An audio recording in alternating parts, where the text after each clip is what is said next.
दोस्तों, हम अपने इर्द गिर्द नजर दौड़ाएं तो इंसानों समेत पेड़ पौधों और जानवरों को देखकर ये एहसास होता है कि जैसे ये बिल्कुल इसी जगह के लिए ही बने हैं जहां वो रह रहे हैं, और ये भी कि ये सिर्फ महज इत्तेफाक नहीं है बल्कि इसके पीछे एक दिमाग या एक सोच मौजूद है जिसने इसे डिजाइन किया। इंसान चूंकि एक समझदार और गौर फिक्र करने वाली मखलूक है, लिहाजा एक सवाल हमेशा इसके दिमाग के अंदर उभरता रहता है कि आखिर इस जमीन पर जिंदगी कैसे वजूद में आई। इंसानों को पैदा करने और जमीन पर बसाने और सिर्फ इसे ही अक्लो शऊर देने का क्या राज है? क्या इंसान भी बाकी जानवरों की तरह अपने आबाओ अजदाद से इर्तकाई मराहिल तय करता हुआ, यानी कि एवोल्यूशन का अमल तय करते हुए बंदर से इंसान बना, या फिर इसे इंसान ही तख्लीक किया गया? क्या वाकई चार्ल्स डार्विन का नजरिया इर्तका एक हकीकत है? दोस्तों, हम तो बहसीयत मुसलमान ये जानते हैं कि हजरत आदम अलैहिस्सलाम को, जो कि इंसानों के बाप हैं, उन्हीं से इंसानी नस्ल जमीन पर आगे बढ़ी, जो आज से तकरीबन 6000 साल पहले जमीन पर मौजूद थे। तो फिर सवाल ये है कि लाखों साल पहले के मिलने वाले ये इंसानी ढांचे फिर किस मखलूक के हैं? दोस्तों, हकीकत तक पहुंचने के लिए सबसे पहले नजरिया इर्तका को समझना जरूरी है कि ये दरअसल है क्या। इर्तका के बारे में नजरियात की इब्तदा सबसे पहले फ्रांस के नेचुरलिस्ट जॉन बैप्टिस्ट लमार्क ने की, जिसने 1809 में अपनी किताब फिलोसफे ज़ियोलॉजी के अंदर हासिल शुदा खुसूसियात की अगली नस्ल के अंदर मुंतकिली का नजरिया पेश किया, लेकिन ये नजरिया बाद में रिजेक्ट कर दिया गया। फिर 1869 के अंदर चार्ल्स डार्विन ने अपनी किताब on the origin of species by means of natural selection में नेचुरल सिलेक्शन के नजरिया इर्तका को पेश किया।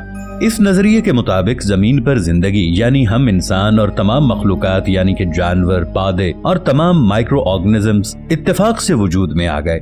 जिंदगी की इब्तदा पानी से हुई, जहां कुछ सालमों के मिलाप से एक सादा सेल वजूद में आ गया, और इस सिंगल सेल ने मुसलसल इर्तका की मंजिलें तय करते हुए पौधे, जानवर और इंसान बना दिए। डार्विन का कहना है कि जानदार अपनी नस्ल को जमीन से खत्म होने से बचाने के लिए खुद को माहौल के मुताबिक तब्दील कर लेते हैं।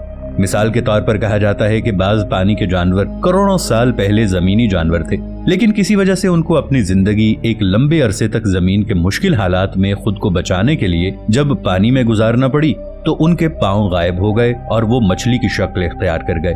इसी तरह मछलियों को जब जमीन पर जिंदगी गुजारना पड़ी तो उनके पांव निकल आए और उनकी शक्ल पहले मेंढक और मगरमच्छ और फिर बाद में दीगर जानवरों के जैसी हो गई, यानी कि अपनी बका के लिए उनकी फितरत तब्दील होती रही। वो बंदर जो लाखों साल पहले अफ्रीका की सरजमीन पर उस वक्त सिर्फ दरख्तों पर ही रहते थे, मगर जब दरख्तों पर खाना खत्म हुआ तो ये खाने की तलाश के लिए दरख्तों से नीचे उतरकर जमीन पर चलने लगे।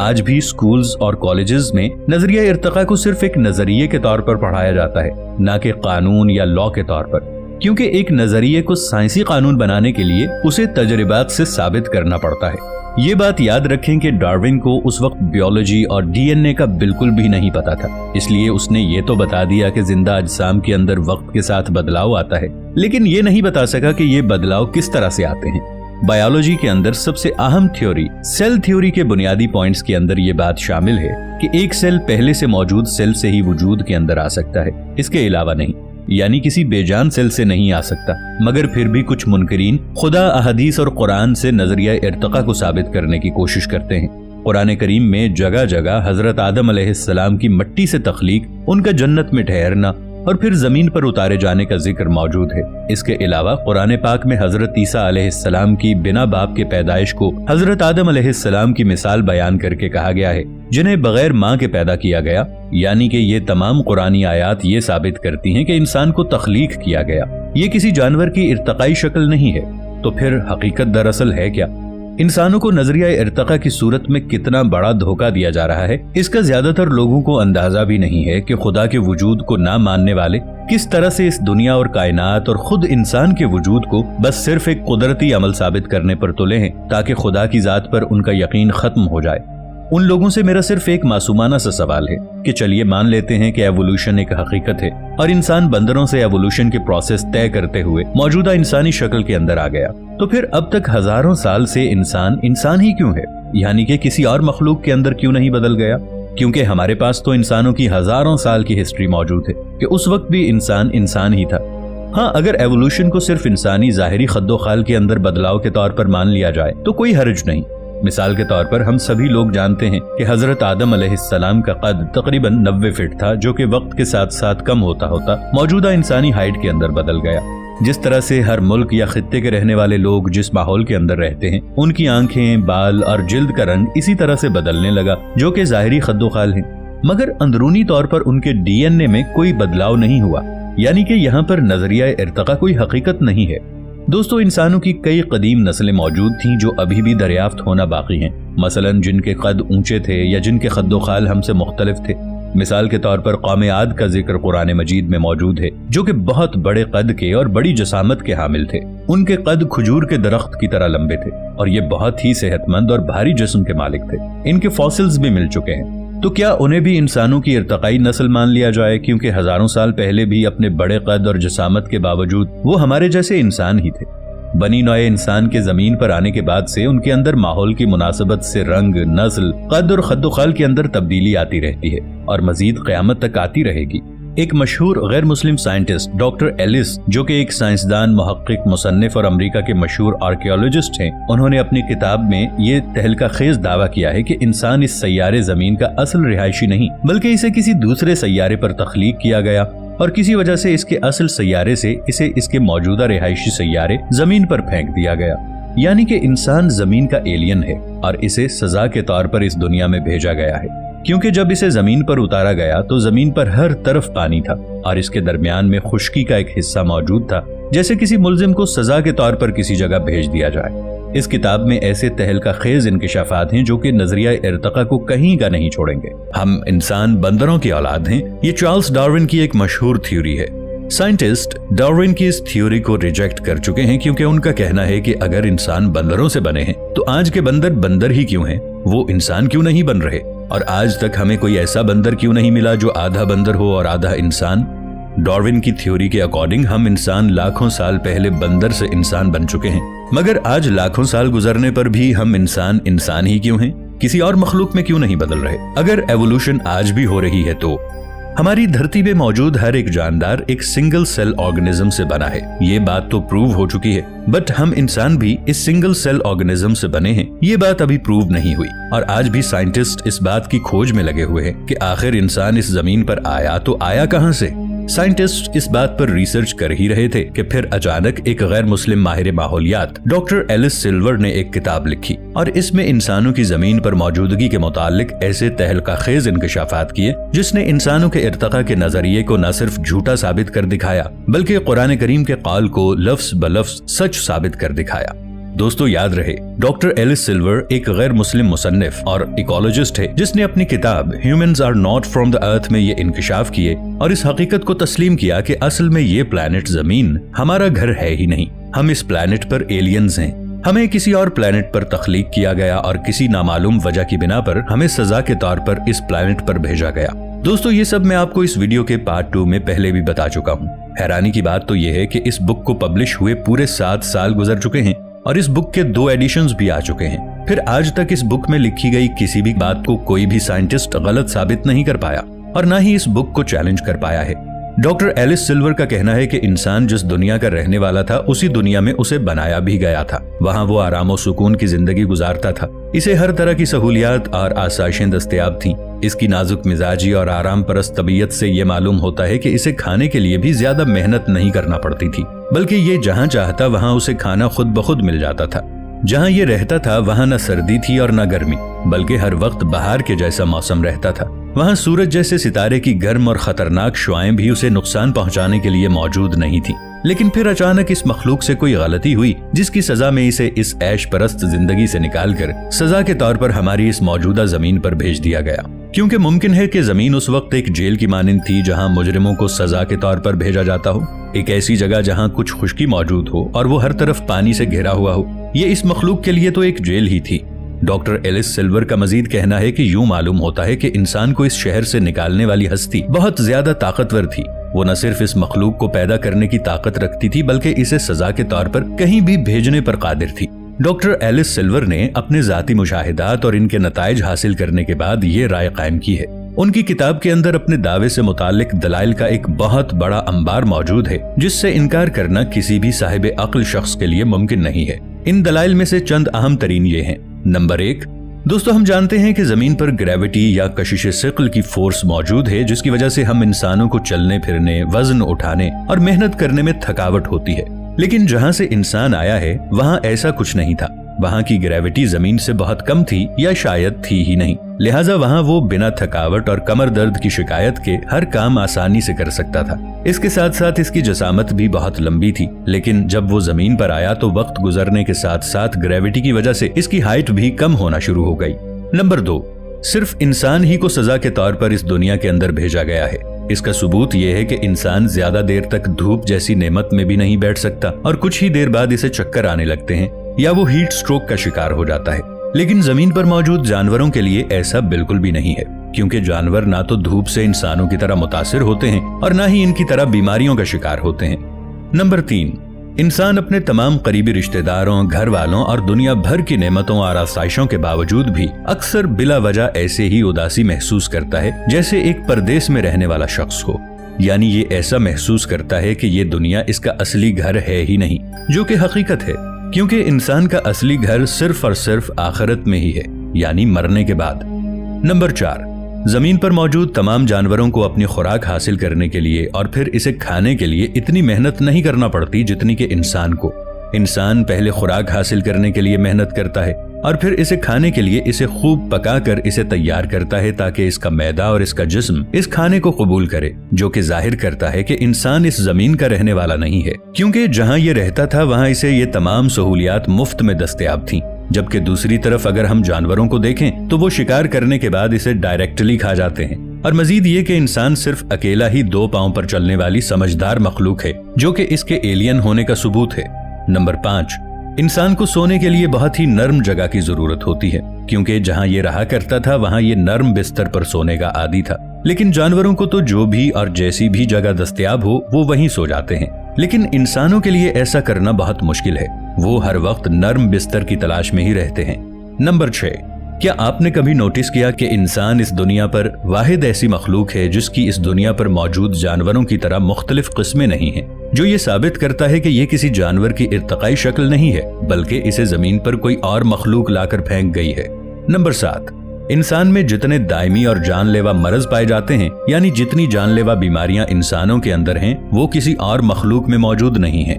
नंबर 8, इंसान बदलते मौसम के साथ अपने जिस्म को रेगुलेट या मौसम का आदी नहीं कर पाते, क्योंकि इन्हें गर्मियों में एसी की ठंडक, हवा और सर्दियों में हीटर्स की जरूरत पड़ती है। जबकि जानवरों के साथ ऐसा बिल्कुल नहीं है, क्योंकि वो हर माहौल के अंदर अपने जिस्म के टेम्परेचर को रेगुलेट करके रख सकते हैं, जबकि इंसान मौसमी बदलाव के साथ बीमार होने लगता है।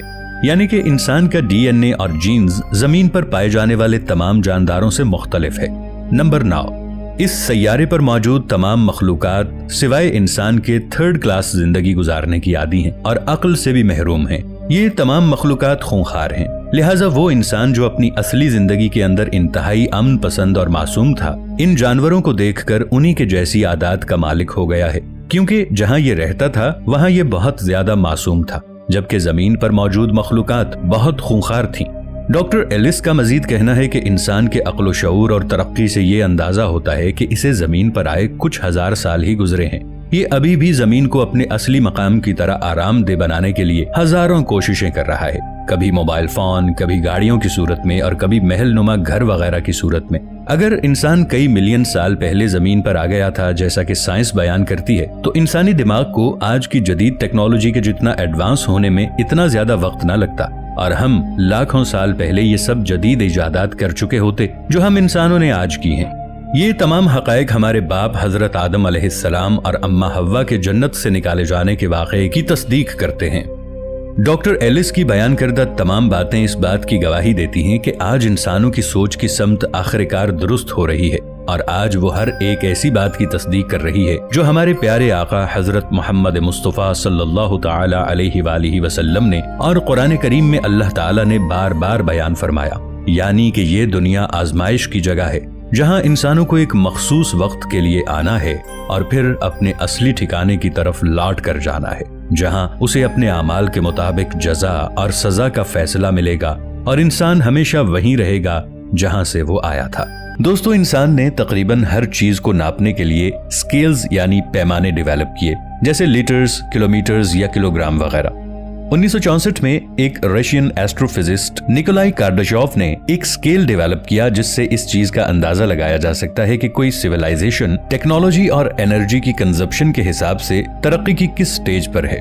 इस स्केल को कार्डाशॉव स्केल के नाम से भी जाना जाता है। ओरिजिनली इस स्केल में 3 तरह की सिविलाइजेशंस के बारे में बताया गया है, जिनमें सबसे पहली टाइप 1 सिविलाइजेशन कहलाती है।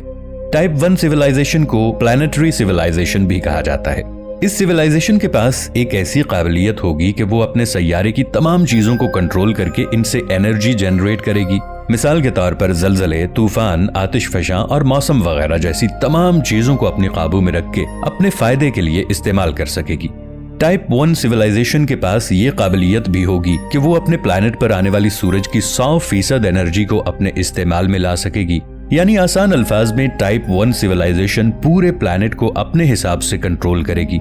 हम इंसान हजारों सालों से जमीन पर मौजूद हैं और जमीन पर हमारी आबादी इस वक्त 7.5 अरब से भी तजावुज कर चुकी है। हमारे कदम चांद तक पहुंच चुके हैं। हम आने वाली चंद दहाइयों में मरीख पर इंसानी बस्ती आबाद करने की तैयारी कर रहे हैं। हमारे बनाए हुए वॉयेजर एयरक्राफ्ट इंटरस्टेलर स्पेस में पहुंच चुके हैं। इतनी ज्यादा तरक्की के बावजूद भी हमारा स्टेटस अभी भी टाइप 1 से काफी दूर है। अगर हम टाइप 1 को टाइप 0 कंसीडर करें तो ये ज्यादा बेहतर रहेगा। कार्ल सेगन, जो कि एक मशहूर अमेरिकन एस्ट्रोनॉमर थे, उन्होंने एक फार्मूला तैयार किया था जिससे ये पता लगाया जा सकता है कि कोई सिविलाइजेशन पावर यूजेस के हिसाब से कार्डाशेव स्केल में किस रेटिंग पर आ रही है, क्योंकि ओरिजिनली कार्डाशेव स्केल कोई दरमियानी वैल्यू नहीं बताता। इस फॉर्मूले के हिसाब से हमारी रेटिंग तकरीबन 0.7 है, क्योंकि हम अभी भी तवानाई के लिए जमीन से निकलने वाले तेल पर इन्हिसार करते हैं। हमारा कुदरती आफात पर कोई खास कंट्रोल नहीं है और हम सूरज से आने वाली तवानाई को भी महज चंद फीसद ही अपने इस्तेमाल में ला पाए हैं। टाइप 1 सिविलाइजेशन की एडवांसमेंट इससे अगली सिविलाइजेशन यानी टाइप 2 के सामने कुछ भी नहीं है। टाइप 2 सिविलाइजेशन को स्टेलर सिविलाइजेशन भी कहा जाता है, यानी ये सिविलाइजेशन तरक्की में इतनी आगे जा चुकी होगी कि वो अपने प्लैनेट के गिर्द मौजूद बाकी दूसरे प्लैनेट्स और अपने सोलर सिस्टम में मौजूद स्टार्स यानी सूरज को कंट्रोल करने की ताकत रखती होगी।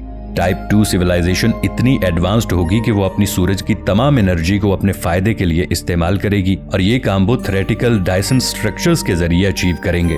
आपने शायद पहले भी इसको कहीं पढ़ा होगा या किसी साइंस रिलेटेड डॉक्यूमेंट्री में देखा होगा।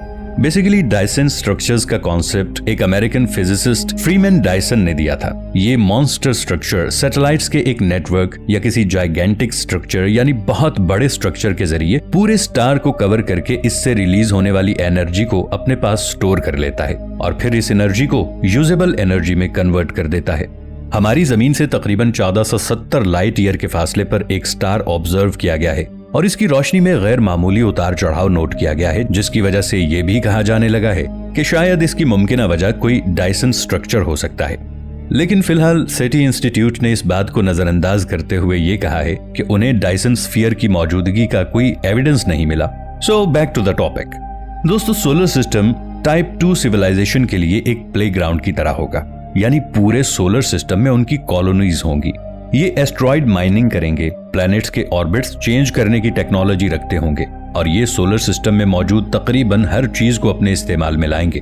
ये सिविलाइजेशन थियोरेटिकली इतनी एडवांस होगी कि इसे खत्म करना नामुमकिन होगा, यानी वो इमॉर्टल होगी। मिसाल के तौर पर अगर कोई चांद के साइज का एस्ट्रॉइड भी जमीन की तरफ आ रहा हो तो वो उससे भी जमीन को बचाने की काबिलियत रखते होंगे। लेकिन अब मैं जिस सिविलाइजेशन की बात करने लगा हूं उसकी ताकत के सामने टाइप 2 भी बहुत छोटी है, यानी टाइप 3 सिविलाइजेशन। टाइप 3 सिविलाइजेशन को गैलेक्टिक सिविलाइजेशन भी कहा जाता है, यानी इस सिविलाइजेशन की रसाई अपनी पूरी गैलेक्सी में होगी। इस सिविलाइजेशन के काम करने का बेसिक तरीका टाइप 2 जैसा ही होगा, यानी डायसन स्ट्रक्चर्स, एस्ट्रॉइड माइनिंग और दूसरे प्लैनेट्स पर कॉलोनीज बनाना। लेकिन टाइप 3 ये काम पूरी गैलेक्सी के लेवल पर करेगी। अगर इंसान टाइप 3 के दर्जे तक पहुंच गया तो हमारे पास इतनी एडवांस टेक्नोलॉजी मौजूद होगी कि न सिर्फ हम स्टार से एनर्जी कलेक्ट कर सकें, बल्कि ब्लैक होल्स, व्हाइट होल्स जिनकी मौजूदगी थियोरेटिकली मुमकिन है, गैमा रे बर्स्ट, क्वासर्स और मुमकिन तौर पर गैलेक्सी के सेंटर में मौजूद सुपरमैसिव ब्लैक होल से भी एनर्जी एक्सट्रैक्ट करने की काबिलियत रखते होंगे। पूरी गैलेक्सी हमारे लिए एक प्लेग्राउंड की तरह होगी और हम गैलेक्सी की हर एक चीज को अपने इस्तेमाल में लाएंगे, जिसकी वजह से ऐसा महसूस होगा कि गैलेक्सी के सेंटर में कोई होल है, क्योंकि इसके तमाम स्टार्स के इर्द गिर्द डायसन स्ट्रक्चर्स होंगे। हमारी यूनिवर्स में गैलेक्सीज के सुपर क्लस्टर्स के साथ साथ वॉइड्स भी मौजूद हैं, जो कि असल में खाली जगह कहलाती हैं, जहां पर गैलेक्सीज बहुत थोड़ी या ना होने के बराबर होती हैं। इसी तरह का वॉइड हमारी जमीन से तकरीबन 3 बिलियन लाइट ईयर्स के फासले पर मिला है। इस वॉइड का डायमीटर तकरीबन 1.8 बिलियन लाइट ईयर्स है। साइंटिस्ट के मुताबिक अजीब बात यह है कि इतने बड़े एरिया में कम से कम 10,000 तक गैलेक्सीज होनी चाहिए, जो कि एक्चुअली वहां पर मौजूद नहीं है। इस अजीब ऑब्जर्वेशन की वजह से यह खदशा भी जाहिर किया जा रहा है कि क्या पता इस खाली एरिया में कोई टाइप 3 सिविलाइजेशन मौजूद हो। इन तमाम बातों को इमेजिन करना इस वक्त बिल्कुल इसी तरह है जैसे हम चंद हजार साल पहले जाके ये इमेजिन करें कि इंसान भी एक दिन परिंदों की तरह हवा में परवाज करेगा। उस वक्त ये बातें साइंस फिक्शन और फिल्में लगेंगी। लेकिन एक और फिजिसिस्ट मिकी कॉको का कहना है कि हम तकरीबन अगले 100 सालों में टाइप 1 सिविलाइजेशन का दर्जा हासिल कर लेंगे, यानी हमारा पूरा प्लेनेट हमारे कंट्रोल में होगा। टाइप 2 तक पहुंचने में हमें कुछ हजार साल लग सकते हैं, जबकि टाइप 3 तक पहुंचने के लिए हमें 1 लाख से 10 लाख साल का वक्त दरकार होगा, जो कि कायनात के टाइम स्केल पर बहुत छोटा वक्त है। हम अगले 100 सालों में टाइप 1 तक पहुंच सकते हैं, लेकिन हमारे लिए सबसे खतरनाक मरहला भी यही है। दुनिया में कई ममालिक के दरमियान कशीदगी चल रही है। हमारे पास केमिकल और न्यूक्लियर बॉम्ब्स जैसे खतरनाक हथियार भी हैं, और अगर कहीं तीसरी आलमी जंग छिड़ गई तो इस बात का खतरा है कि हम अपने हाथों से ही इस छोटे से ब्लू प्लैनेट को खत्म कर दें और हम टाइप 1 तक कभी ना पहुंच पाएं। और क्या पता हमें कभी कोई और सिविलाइजेशन इसलिए नहीं मिली क्योंकि उन्होंने भी शायद आपस में लड़कर अपने आप को सफाई हस्ती से मिटा दिया हो। दोस्तों, आज तक हमें ऐसी कोई भी एडवांस सिविलाइजेशन देखने को क्यों नहीं मिली? तो इसकी 2 बड़ी वजहें हो सकती हैं। पहली ये कि अभी तक कोई भी सिविलाइजेशन इतनी टेक्नोलॉजिकल एडवांस हो ही नहीं पाई कि वो टाइप 3 बन पाए। दूसरी एक्सप्लेनेशन ये कहती है कि हमारे यूनिवर्स में काफी सारी टाइप 3 सिविलाइजेशंस हो सकती हैं, लेकिन वो इतनी ज्यादा एडवांस्ड हैं कि उनका हमसे छुपे रहना उनके लिए एक बहुत ही छोटी सी बात है। तो नाजरीन, जब तक हमें उनके बारे में पता चलेगा तब तक वो और भी ज्यादा एडवांस्ड हो चुके होंगे और शायद वो हमें भी अपने कब्जे में कर लेंगे। ऐसी सिविलाइजेशंस धीरे धीरे अपने आसपास की दूसरी गैलेक्सीज को भी अपने कब्जे में करने की तैयारी कर रही होंगी। उनके पास बहुत स्पीड से चलने वाले स्पेस क्राफ्ट्स होंगे और उन्होंने वर्म होल्स जैसी चीजों को भी पूरे तरीके से अपने कंट्रोल में कर लिया होगा, जिससे उनके लिए स्पेस में ट्रैवल करना काफी ज्यादा आसान हो चुका होगा। लेकिन क्या कोई सिविलाइजेशन इससे भी ज्यादा पावरफुल हो सकती है? तो इसका जवाब है हाँ, टाइप 4 सिविलाइजेशन। दोस्तों, टाइप 4 जो अपनी ही गैलेक्सी पर नहीं बल्कि पूरी यूनिवर्स की सारी गैलेक्सीज पर कब्जा करने के काबिल होगी। इनके पास एनर्जी की कोई कमी नहीं होगी। उस वक्त तक हम इंसान नहीं रहेंगे, बल्कि हम साइबॉर्ग्स बन चुके होंगे। ये ऐसे क्रिएचर होते हैं जो होते तो इंसान ही हैं, लेकिन उनके अंदर काफी सारी रोबोट वाली एबिलिटीज आ जाती हैं। स्पेस और टाइम उनके लिए बच्चों का खेल होगा और टाइम ट्रेवल करना भी उनके लिए कोई बड़ी बात नहीं होगी। ये सिविलाइजेशन यूनिवर्स में मौजूद हर टाइप 1, टाइप 2 और टाइप 3 सिविलाइजेशन को अपने कब्जे में करके उन्हें भी अपने साथ ही शामिल कर लेंगे। Type 5 civilisation. दोस्तों, टाइप 5 हमारे यूनिवर्स के बाहर जितने भी और यूनिवर्स मौजूद हैं उन सब पर कब्जा कर लेगी और उन सब यूनिवर्स से निकलने वाली एनर्जी उन्हीं के इस्तेमाल में आ रही होगी। उनके लिए प्लैनेट्स और स्टार्स बिल्कुल बच्चों के बॉल के बराबर होंगे, जिन्हें ये जब चाहें तबाह कर सकेंगे। उनके पास ऐसी पावर होगी जिसकी मदद से वो वक्त में पीछे जाकर आज तक जो कुछ हो चुका है वो सब देखने के काबिल होंगे। उस वक्त तक इंसानों का नामो निशान तक मिट चुका होगा, क्योंकि उस वक्त सिर्फ रोबोट्स ही हर जगह राज कर रहे होंगे। Type 7 civilisation. दोस्तों, टाइप 7 हमारी लिस्ट की आखिरी सिविलाइजेशन है और इसके बाद इंसानों की इमेजिनेशन तक खत्म हो जाती है। इसे ओमेगा सिविलाइजेशन भी कहा जाता है। इन क्रिएचर्स के पास ट्रू इमॉर्टैलिटी होगी, यानी इनका मरना नामुमकिन होगा। वो तब तक नहीं मरेंगे जब तक जमीन व आसमान की हर चीज तबाह नहीं हो जाती, मतलब कयामत नहीं आ जाती। ये अलग अलग डायमेंशंस में जाने के भी काबिल होंगे। ये अपने आप से नए पार्टिकल्स को जन्म दे पाएंगे और हर इंसान के हर एक एटम तक को ये मॉडिफाई करने की ताकत रखेंगे। इन क्रिएचर्स के लिए अपने साइज को प्लैनेट के बराबर का करना और एटम जितना छोटा करना एक बहुत ही आसान बात होगी। आपको ये सब सुनने में बहुत ही ज्यादा इंटरेस्टिंग लग रहा होगा, मगर हकीकत में ये सब एक दिन होगा। लेकिन ऐसा होने में इतने बरस लग जाएंगे जितना शायद हम इंसानों की बनाई गई गिनती भी डिफाइन नहीं कर सकती। उस लेवल तक पहुंचने के लिए हम इंसानों को 10 डिकिलियन ईयर्स का वक्त लगेगा, जो कि एक बहुत बहुत बहुत बड़ा नंबर है। लेकिन आखिर हमें इन सब चीजों के बारे में फिक्र करने की क्या जरूरत है? भले ही ये हमें अभी साइंस फिक्शन लगे, लेकिन इस बात को मानकर बैठ जाना कि हमारे यूनिवर्स में और कोई भी सिविलाइजेशन नहीं है, ये बिल्कुल बेवकूफी वाली बात होगी। नाजरीन, नासा अभी तक 4000 से ज्यादा ऐसे एक्सोप्लैनेट ढूंढ चुका है जहां पर लाइफ मौजूद होने की स्ट्रॉन्ग पॉसिबिलिटीज हैं। और ये बात भी ध्यान में रहे कि ये सिर्फ हमारी गैलेक्सी का ही डेटा है। हमारे यूनिवर्स में तो खरबों गैलेक्सीज मौजूद हैं और इनमें अरबों खरबों प्लैनेट्स मौजूद हैं जिन पर लाइफ के होने के पूरे चांसेस हैं। रॉबिन हेंसन नाम के एक साइंटिस्ट ने भी कहा था कि ऐसा सोचना बिल्कुल बेवकूफी है कि हम इंसान इस पूरे यूनिवर्स में बहुत ही यूनिक हैं। हम इंसान यूनिवर्स को अभी तक सिर्फ 5% ही डिस्कवर कर पाए हैं। हमारे जैसी न जाने कितनी सारी सिविलाइजेशंस इस यूनिवर्स में मौजूद होंगी। अगर हम तेजी से टेक्नोलॉजी को डेवलप नहीं करते तो वो लोग हमसे आगे निकल जाएंगे और हम इंसान धीरे धीरे इस रेस में पीछे रह जाएंगे। एक वक्त ऐसा भी आएगा जब हम इंसानों के रहने के लिए भी जगह बाकी नहीं बचेगी, क्योंकि बाकी सारी सिविलाइजेशंस प्लैनेट्स पर कब्जा कर चुकी होंगी। ऐसे में ना चाहते हुए भी हमें अपने आप को खत्म करना ही पड़ेगा या फिर किसी और का गुलाम बनकर रहना पड़ेगा। रॉबिन हेंसन के मुताबिक अगर हम भारी तादाद में एनर्जी प्रोड्यूस करते हैं तो इसके बाद भी हमें एक बहुत बड़ी परेशानी का सामना करना पड़ेगा, जिसे साइंटिफिक जबान में कहा जाता है the great filter. Robin Henson ने ही इस लफ्ज को 1996 में इन्वेंट किया था। उनके मुताबिक जितनी तेजी से कोई सिविलाइजेशन एनर्जी की कंजप्शन को बढ़ाती है उतनी ज्यादा परेशानियां उसके सामने खड़ी होने लगती हैं। इसका एक बहुत अच्छा एग्जाम्पल आप हमारी जमीन पर भी देख सकते हैं। जब इंसान जमीन पर नहीं थे तब यहाँ पर साफ पानी और चारों तरफ हरियाली हुआ करती थी। जैसे जैसे हम इंसान आगे बढ़ते गए वैसे वैसे हमने काफी सारे जानवरों और पेड़ पौधों का खात्मा कर दिया। आज हम टेक्नोलॉजी में तो काफी आगे गए हैं, लेकिन हमने अपने लिए काफी सारी परेशानियां भी खड़ी कर ली हैं। इनमें से सबसे बड़ी परेशानी है पोल्यूशन की। यहाँ तक कि हम इंसानों ने स्पेस में पोल्यूशन करना शुरू कर दी है। धीरे धीरे ये पोल्यूशन हमारी ही जान लेती रहेगी और अगर इसे सही तरीके से कंट्रोल नहीं किया गया तो इसकी वजह से हम इंसान खत्म हो जाएंगे। मिचियो काको नाम के इस साइंटिस्ट के मुताबिक अगले 100 सालों में ये पता चल जाएगा कि हम इंसान टेक्नोलॉजिकली आगे बढ़ भी पाएंगे या नहीं। अगर इन 100 सालों में सब कुछ ठीक तरह से होता है तो हम बहुत जल्द टाइप 1 सिविलाइजेशन बन जाएंगे और फिर आगे का रास्ता हमारे लिए काफी आसान होगा। लेकिन अगर इन 100 बरस में ज्यादा पोल्यूशन या फिर वर्ल्ड वॉर होती है तो हम इंसान टेक्नोलॉजी में तो पीछे चले ही जाएंगे, साथ ही हमारे खत्म होने के भी चांसेस काफी ज्यादा बढ़ चुके होंगे। वो बताते हैं कि हमें टाइप 1 सिविलाइजेशन बनने के लिए ज्यादा एनर्जी नहीं बल्कि ज्यादा से ज्यादा सस्टेनेबल एनर्जी की जरूरत है।